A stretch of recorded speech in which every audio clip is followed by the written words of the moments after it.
នេះជាបទដើមកំណើតរស្មីទាំង6ពណ៌ព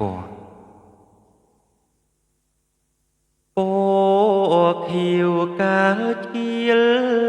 ព្រះនេត្រាអើយអិនព្រាមណាកាលជាស្ដេចនាមស្រីភីរៀងចង់សមរាច់អើយបានសារពេចសង្ស្រាចាអូលឿងកាលអាសាច់ធ្វើមាសបិទលន់អង្គព្រះពុទ្ធបង្ដេមាព្រះអិនជាជាងឆ្នៃរាជនាថ្វាយពោធិ៍ធំការពេញផែនដីក្រហមជាពណ៌ឈាមបេះដូងឆ្កៀលពីដើមទ្រូងដោយគ្មានខ្មៃ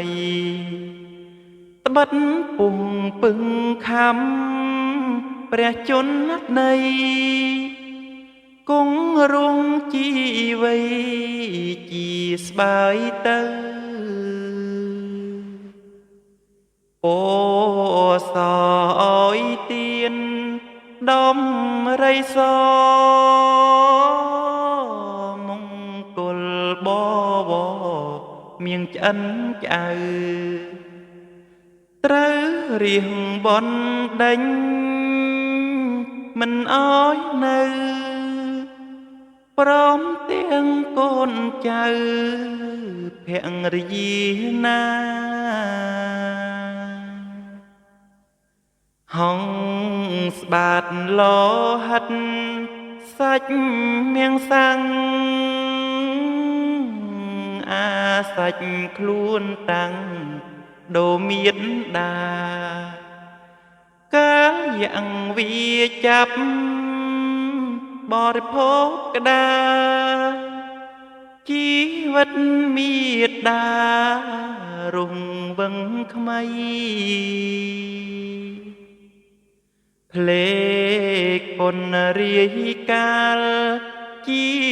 ទន្សាយអើយទៀនពុំស្ដាយជីវិតអីលោតចូលភ្នំភ្លើងពុំថាអ្វីអើយជាចំណៃអនព្រាមណាកាលដែលបានត្រាស់ជាព្រះពុទ្ធជាមកុដត្រៃភពក្នុងលោកាពោះទាំង6នោះសោតណាคล้ายមកកើតជាឆពាន់រាំងសីពេលនេះក្នុងលោកគេសន្មត់យកពណ៌នេះកត់ជាសេចក្តីហៅទុំសាសនាព្រះចិនស្រីពីងពេញផែនដីផ្ទៃពោធិ៍ធីយើងខ្ញុំរាល់គ្នា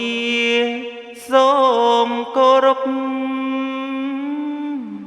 វន្តាចំភព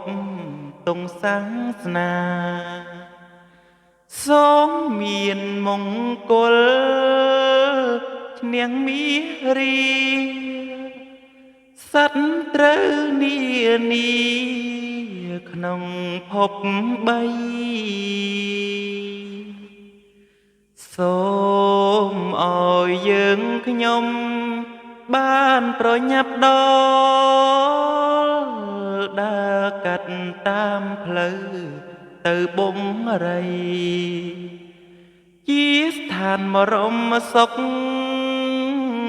សួស្ដីដោយព្រះបារមីនិព្វានហោ